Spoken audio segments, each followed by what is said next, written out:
Aku ki nggumun, kok akeh banget to sing mempromosikan utawa mengkampanyekan yen to pisuan dancuk utawa kata jancuk kuwi jarine asale kuwi saka jeneng teng, teng Londo utawa teng Belanda nalika jaman penjajahan. Padahal yen digagas, teng sing beredar ning foto-foto kuwi, sing ning foto-foto tulisane JAN strip COX kae kuwi ning Batavia, saiki sing dikenal dadi Jakarta.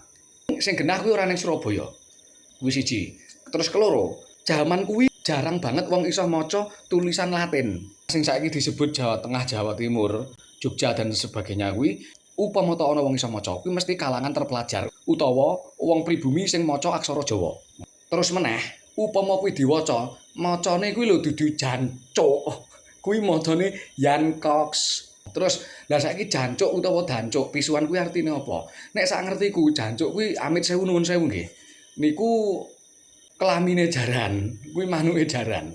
Dadi aja gawe hoax sing sok olah-olah kuwi keren. Terus seolah-olah kuwi dadi identitase wong daerah tertentu yen pokoke kata jancuk utawa dancuk kuwi saka tembung teng. Pisuan kuwi ora adoh-adoh saka tembung kelamin, saka tembung kewan galak. Kewan galak iku pamane amit nggih. Asu, apa celeng, babi, munyuk, kethek. Nek ora kuwi saka profesi buruk. Upamane bajingan kuwi mesti saka tembung bajing loncat. Kuwi artine garong maling.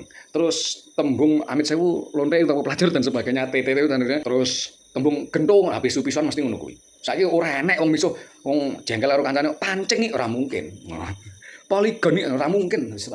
Yen dinalar wong misuh utawa wong ngomong saru kuwi mesti nalare kuwi dijimukke saka kata-kata yang konotasinya sangat buruk dalam budaya setempat. Wis.